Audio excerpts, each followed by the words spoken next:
She was holding up the line. Nobody knew why yet. They just knew the woman at register 4 had gone pale and swayed and gripped the belt like the floor was tilting under her. "Ma'am, you need to move," the man behind her snapped. "I'm sorry," she whispered. "Everything's spinning. I can't feel my hands." "Is she drunk at this hour?" Dee didn't wait for permission. She came around the counter fast, dropped to one knee, and took the woman's wrist in her hand like she'd done it 100 times before. "Ma'am, hey, I've got you. I'm right here. When did you eat last?" "Yesterday," the woman managed. "I think," Dee didn't look up.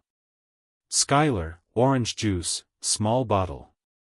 Now, behind her, someone hissed that her register was sitting wide open, unmanned, and her manager was watching from the far aisle. She didn't care. Not yet. The line grumbled. A man near the back said somebody should find a manager. Dee ignored all of it and pressed the little bottle into shaking hands. Small sips. Slow. "There you go. That's it. I'm sorry I'm holding up your line." The woman breathed. "They can wait," Dee told her. "You can't. What's your name?" "Judith. Judith Calloway." "I will never forget that name," Dee said. "Not ever." She meant it. She had no idea yet how true that would become. By the time the ambulance arrived, Judith's color had returned and her voice had steadied. Nobody clapped for the cashier who never left her side. And by the time Dee finally turned back to her own register, someone had already walked out the front doors with a full cart, unbothered, unstopped, because nobody had been watching the floor. That single unwatched register became the entire case against her. Her manager, Bryce, called her into his office within the hour. He didn't sit her down gently. He didn't ask if she was okay. "You left your register for 25 minutes during Saturday rush," he said. "Bryce, that woman almost went into a coma. Her blood sugar crashed." "I don't care about her blood sugar. You're a cashier, Dee, not a nurse." "I gave her juice. I sat with her." "That's not. While you were playing hero, register 3 sat empty. Shanice had to cover 2 lanes alone. We got 6 complaints, and somebody walked out with a full cart because nobody was watching. So this is about the stolen groceries?" Bryce slid a paper across the desk. "A termination notice, effective immediately." "Not even a suspension?" she asked. "I've been here 3 years, Bryce. Not one write-up. And in one afternoon, you cost the store more than you've saved it in 3. Corporate's been on me all quarter about losses. If I don't show results, they replace me by Monday. I've got 2 kids, a mortgage. I can't absorb this. A woman nearly died in your store," Dee said, "and that's all you see, a cost. At least your kids still have a father with options," she said quietly. "What am I supposed to tell my son?" "I'm sorry, Dee. I really am." She didn't answer him. There was nothing left to say to a man who called her sorry and meant nothing by it. She didn't cry until she was alone in her car in the parking lot, badge already off, hands shaking on the wheel for a different reason. Now at home, the smell of her grandmother's slow-cooked soup hit her before she even got the door open. The one that took all day, the one Odessa only made when something needed fixing. Her son noticed before she said a word. "Mom, why are you home early?" Caden asked, then quieter, "Why do you look like that? Like when you got the call about Dad." "I'm fine, baby.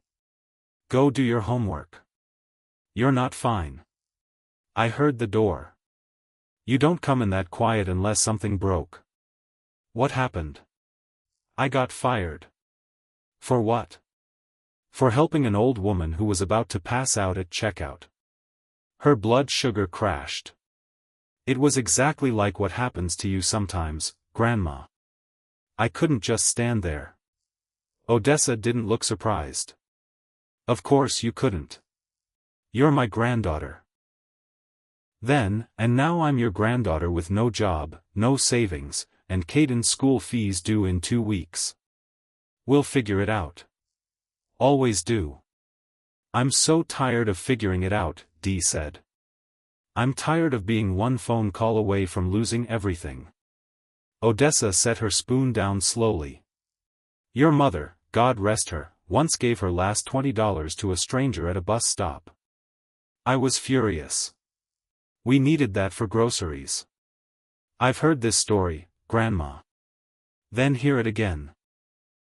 She looked at me and said, Mama, if I can't help somebody when I've got $20, what makes you think I'll help when I've got 20,000?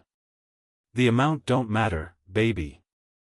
The person you are when nobody's watching, that's what matters. Mama ended up homeless, Dee said. Your mama ended up with a daughter who saves strangers in grocery stores. That ain't nothing. Dee wanted to believe that. She just didn't know yet how far it would carry her, or who across town was already asking questions about the woman who'd sat on a cold floor holding a stranger's wrist. Judith Calloway's son wasn't used to being told to sit down, but his mother told him anyway the moment he walked into her hospital room with a driver and an assistant trailing behind him. You have a driver, a personal shopper, Trevor said. Why were you even at a grocery store? Because I wanted to pick my own tomatoes, Trevor. I'm old, not dead. What's her name? I'll send flowers, a gift card. Skylar, make a note. Trevor Michael Calloway. Sit down and listen. I'm listening. That girl didn't help me for a gift card. She helped me because she couldn't look away. And while they wheeled me out, I heard her manager shouting. He fired her, Trevor, right there in the store. He fired her for helping you, she saved my life, and they took hers apart for it. I want you to find her, to do what? To ask her what she needs. Not what you assume she needs. What she actually needs. Dee didn't recognize the name at first when a woman named Skylar Voss showed up at her door. Are you Denasia Hale? Depends who's asking. I work for Trevor Calloway. His mother is Judith Calloway. I believe you helped her last week. The woman with the low blood sugar. Is she okay? She's fine. Thanks to you. Calloway, Dee repeated.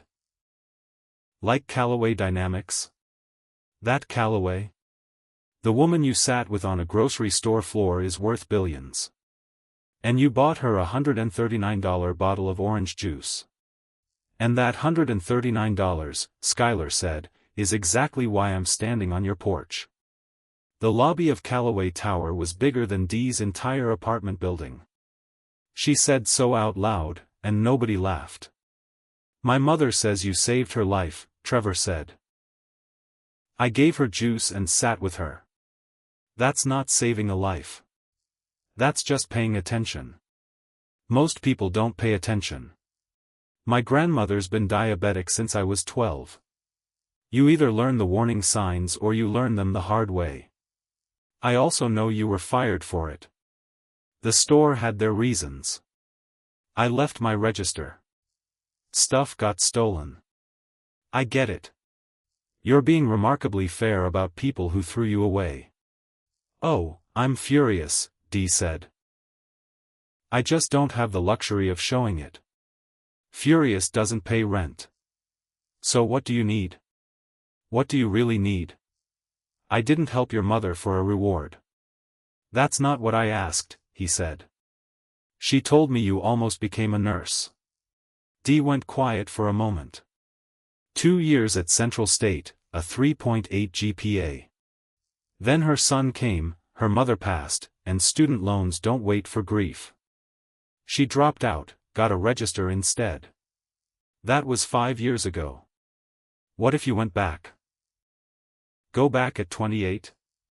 The Calloway Foundation runs a healthcare scholarship, Trevor said. Full tuition, books, a living stipend. I'm not offering you money, Dee. I'm offering you back the thing you had to give up. I can't accept that. Why? Because I'm 28 with an 8-year-old and a grandmother who needs me home by 6. I can't waltz back into school like I'm 19 with nothing to lose. That was when Judith stepped into the room herself, slower than before, but steady. I watched you check my pulse that day, Judith said. You counted out loud to keep me calm. You didn't learn that from a cashier training manual. I learned it in school before I had to leave. So here's my real question, Judith said. If money is the only thing standing between you and that degree, then what? Fear, Dee admitted. I'm scared I'll go back and fail. I'm scared I'll be the oldest person in every class. That my son will think I chose school over him. That I'll get close to what I want and life will pull it away again. Judith's face didn't change. Good, she said. Scared means it still matters to you. Word got around fast. Her co-worker Shanice called that same night, half laughing, half stunned. Let me make sure I heard this right, Shanice said. The juice lady is a billionaire's mother? Yeah. And they want to put you through nursing school. Whole thing paid for, full ride. And you said no? I said I'd think about it.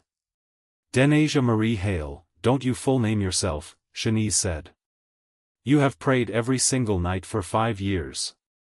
Lord, show me a way back. And he showed you. And you told him you'd think about it. There was a longer pause before Shanice spoke again, quieter now. Dee, I have to say something. The day Bryce fired you, I just stood there. I didn't open my mouth.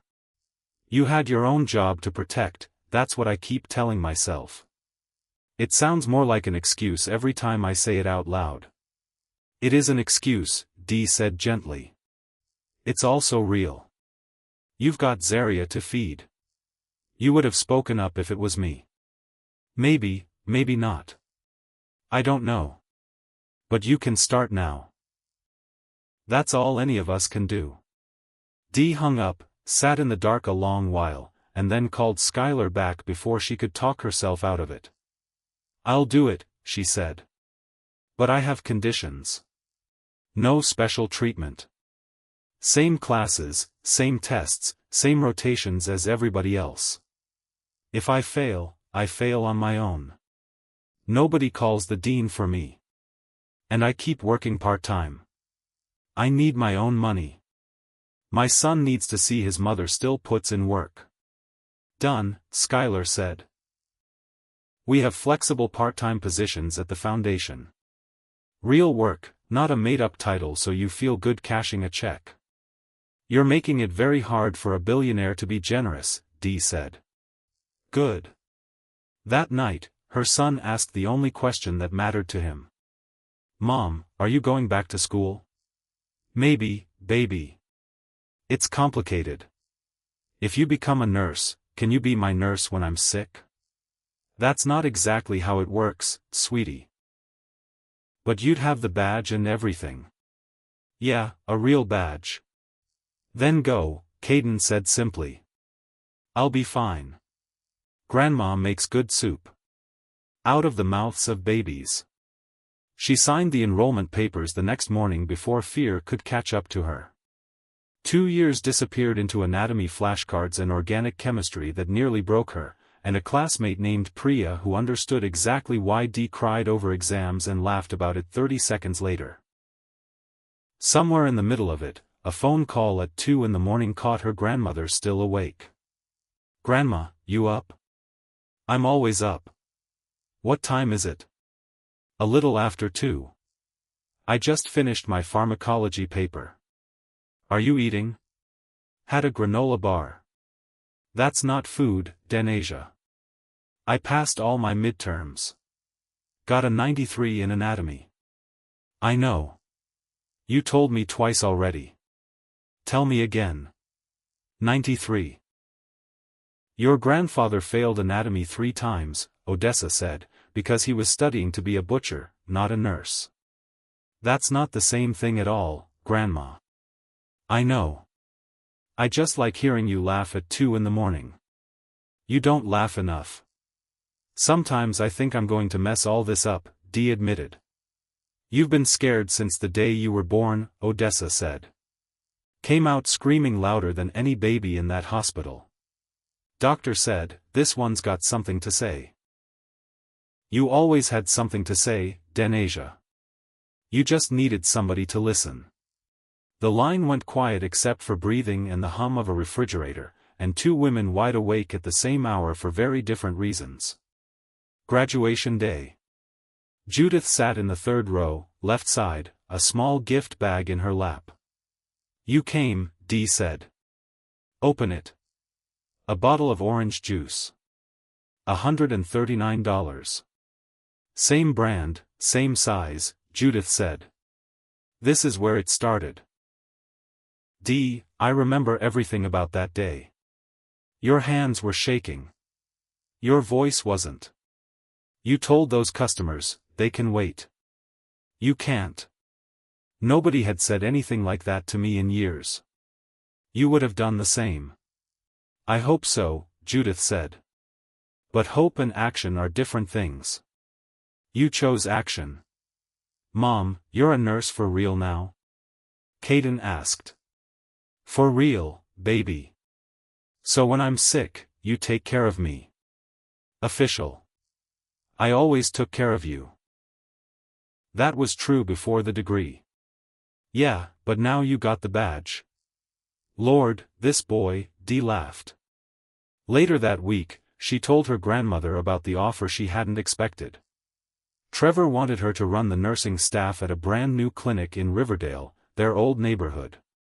Free care for everyone, diabetes management, primary care, mental health, all of it. He wants me to lead it, Dee said. I told him I'm not ready. I just graduated. Denasia, Odessa said, what? You weren't ready to raise Caden alone? Did it anyway. Weren't ready to go back to school at 28? Did it anyway. Weren't ready to sit on a cold floor next to a dying stranger? Did it anyway. When are you going to stop waiting to feel ready and just trust that you already are? When did you become a motivational speaker? The day my granddaughter started needing one every other Tuesday. The Riverdale Community Health Clinic opened its doors on a bright, ordinary morning. Free primary care, free diabetes management, free mental health services for anyone who walked through, no bill, no questions asked. Leading the nursing team was a woman who 2 years earlier had been ringing up groceries in this exact neighborhood and lost that job for doing the one thing anyone should do and almost nobody does. She stood in front of the small crowd and didn't pretend to be anything but nervous. I'm not going to pretend I'm not terrified standing up here, she said. I am. Every new thing in my life, I've been terrified. But 2 years ago, I learned something on a grocery store floor. The thing you're most afraid to do is usually the thing you need to do the most. I was afraid to leave my register that day. Cost me everything. I was afraid to go back to school, afraid to stand right here today. I did every single one of those things anyway, and I'm still standing. So if you're scared out there and doing the right thing feels like it costs too much, do it anyway. It costs less than you think. After the applause faded, a girl waited near the front desk, twisting the strap of her backpack. Excuse me. Are you the head nurse? I am. I'm Dee. What's your name? Nah. My grandma's diabetic. She won't come in. She says she can't afford it. I keep telling her it's free, but she doesn't believe anything's really free. Bring her in, Dee said. No bill. Not today. Not ever. But why? You don't even know us. Because someone I didn't know stopped for me once when everybody else walked past. And I promised myself that day I would never be the one who walks past. Go get your grandmother. Naran. Dee stood in the doorway a moment longer, one hand resting on a counter that would never sit empty while someone needed her. Some registers closed because somebody gave up. This one stayed open because somebody finally didn't.